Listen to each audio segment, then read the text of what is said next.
आप बिल्कुल बालक हो, बिल्कुल बालक हो आप, आपको पता नहीं, लेकिन हो बहुत अच्छी आत्मा, बहुत पुण्यकर्मी प्राणी हो। अब जैसे आपको यहाँ बुलाया जाता है, आपको फीड किया जाता है आपके अंदर ये जो कानों के माध्यम से ये परमात्मा की आत्मा की आहार या खुराक आपको पिलाई जाती है। जैसे बालक तय निपल गेला दूध पिया करे या माता अपने सतन से दूध पिलाती है। अब बच्चे ने माँ लियाओगी ठाक है, खेल रहा होगा बैठा बैठा की, तब बेटा या बेटी को उसने बेरा है कि मैं काम लागूंगी, यू भूखा होगा फिर रोने लग जाएगा, इसने पहले छका दूं, तो वह लाती है पकड़ के बच्चे ने बुला के, आजा बेटा बेटी, उन्हें खराब हो रहा होगा तो नवाओ धुआओगी, फिर दूध पियाओगी। अब वो दूध पीता पीता भी उसकी नीत नहीं रहा है, भाज ले खेलूंगा और बलका में बच्चा में खेलूंगा, वो दूध भी पी रहा है माँ का, और बीच बीच में भागने की चेष्टा भी करता हुआ फिर रोक कर करा और पी ले थोड़ा, और फिर उसको छोड़ देती है, अगर जाहिर खेल ले तो वो अपने फिर खेल में लग जाता है, और फिर भूखा होता है, फिर आ जाता है या माँ उठा लेती है, का जले दूध पी ले। तो पुण्यात्माओं, आपको यहाँ बुला करके उस माता की तरह आपको दूध पिलाया जा रहा है, और फिर अब आपकी नीति यहाँ बैठे बैठी भी नहीं हो रही है। सत्संग खत्म होते ही चलेंगे, वो काम रह गया, वो ऐसे करूँगा, वो ऐसे करेंगे, हैं वहाँ पता नहीं रिश्तेदार आए पाओगे, कोई बात नहीं, तो आपको 2 घंटे यूँ पिला कर दूध छोड़ देंगे, जाओ खेल आओ, और फिर आ जाओगे, भूख लगेगी जब तो फिर पिला देगी। इस तरह वो बच्चा, जैसे माता उसको दूध पिला रही है फिर खेलने छोड़ देती है, वो धीरे धीरे वो स्वस्थ बड़ा हो जाता है, युवा हो जाता है, फिर वो अपना आहार आप प्राप्त करके स्वयं ही व्यस्त रहता है। ऐसे ही आपको यहाँ इस आत्मा का आहार पिलाया जाता है और आपको छोड़ दे दिया जाता है खेलाओ उन खिलौने में, फिर आ जियो। फिर कुछ दिनों में ऐसे आप अभ्यस्त हो जाओगे और फिर सब इच्छा से यहाँ सत्संग में आना प्रारंभ कर दोगे। आप अब माता पिता को पता है कि इस बच्चे को आहार ये स्वस्थ है, ठीक खाना खा रहा है, तो गाभरू हो जाएगा थोड़े दिन में। तो ऐसे ही दास को पता है कि आप आ रहे हो, ये ज्ञान सुन रहे हो, भक्ति कर रहे हो, तो आप उडारू हो जाओगे, कुछ दिन में सतलोक चालन दोगे, आप में भक्ति बन जाएगी।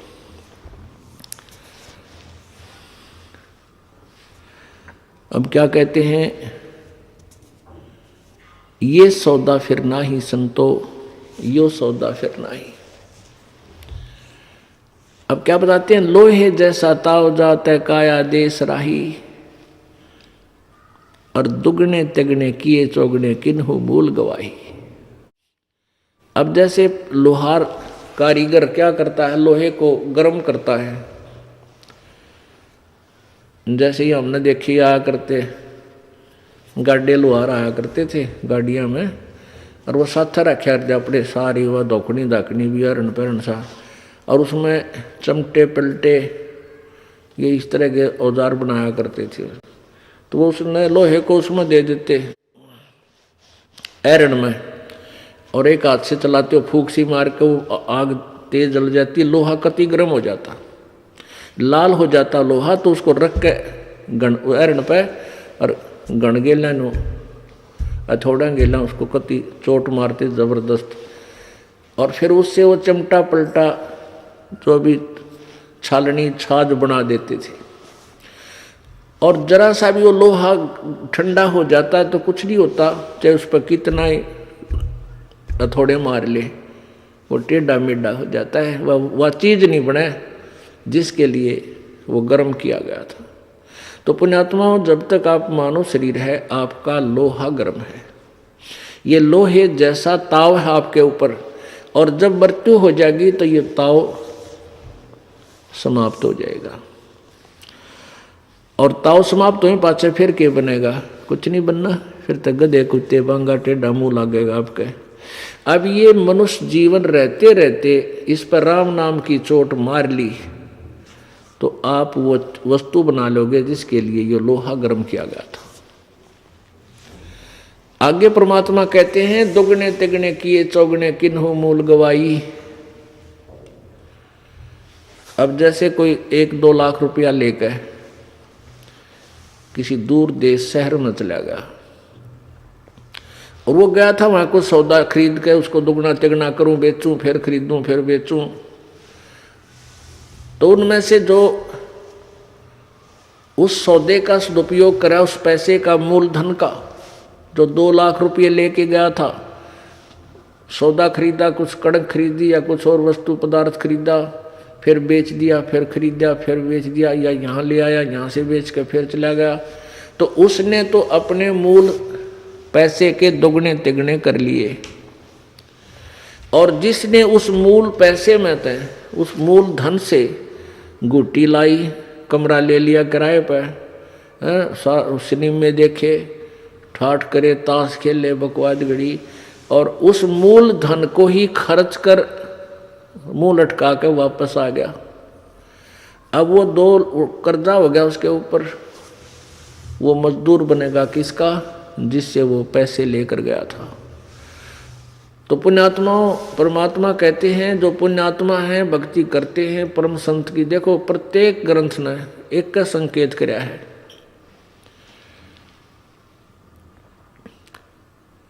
कि भी भक्ति करो, परमात्मा की साधना करो। मनुष्य जीवन मिला है, ये बार बार नहीं मिलता। दूसरा संकेत ये करा भी तत्वदर्शी संत की खोज करो। यहाँ के भगवानों ने भी, गीता ज्ञान दाता ने भी, जो ब्रह्म है, इसने भी यजुर्वेद अध्याय नंबर 40 के श्लोक नंबर 10 से लेकर 13 में 2 बार कहा है कि उस परमात्मा के विषय में यथार्थ ज्ञान तो तत्वदर्शी संत बताते हैं, उनसे सुनो। अपना जो अपने सत्र का ज्ञान देना था वो दे दिया, ये ऐसे भक्ति करो, ओम नाम का जाप करो, ऐसे करो।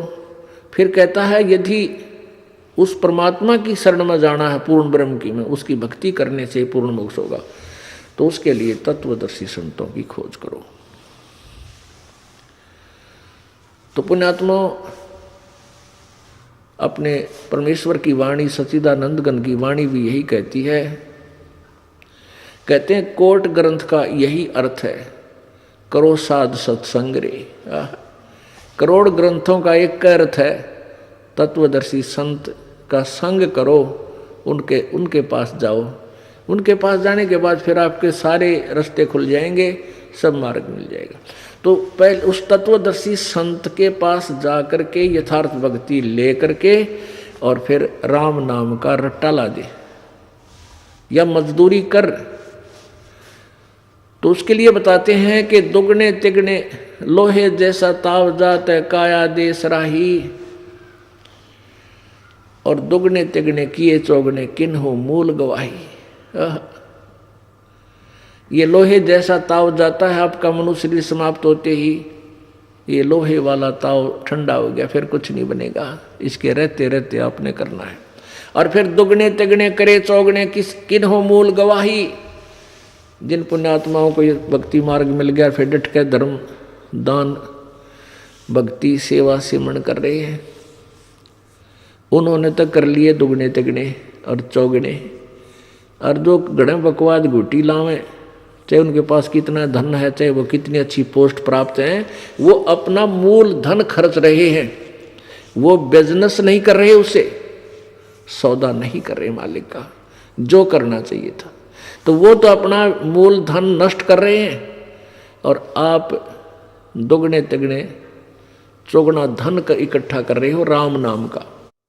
कबीरा सब जग निर्धना धनवंता ना कोई, धनवंता सो जानियो जिस पर राम नाम धन होए।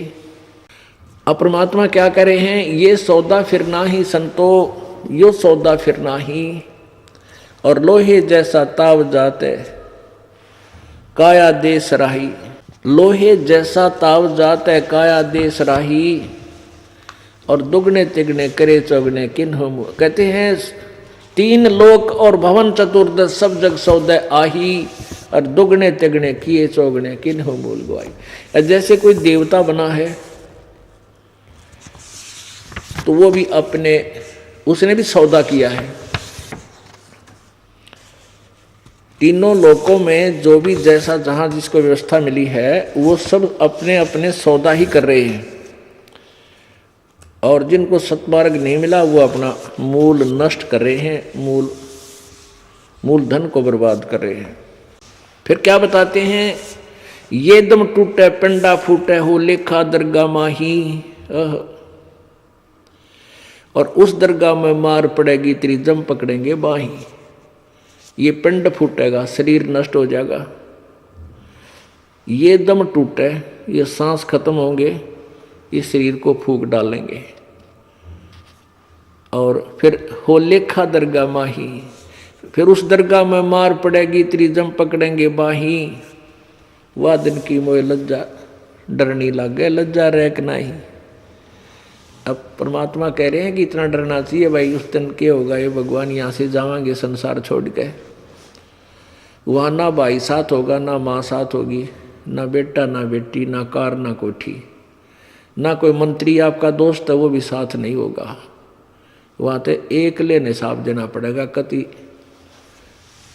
आमने सामने भगवान के खड़ा होकर, न्यायाधीश के सामने आमने सामने खड़ा होकर, सरकार के सामने, उस सच्ची सरकार के सामने।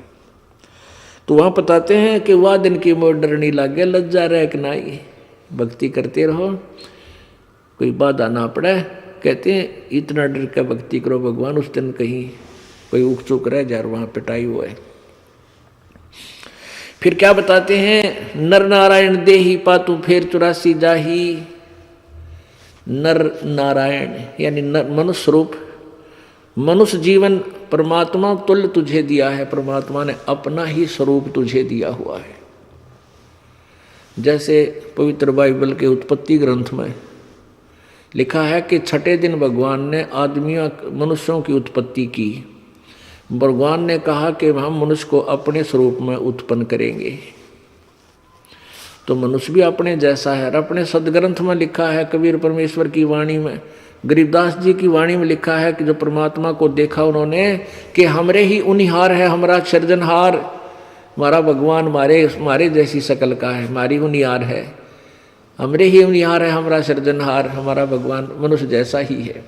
तो यहाँ बताते हैं नर नारायण दे पाके तो फिर 84 जाई। इतना सुंदर शरीर दिया भगवान ने, और तू फिर नरक में जाने की तैयारी कर रहा है, सारे को बद करे, सत भक्ति नहीं कर रहा तो तेरे भाग फूट गए भाई। कितनी याद दिवाओं है परमात्मा।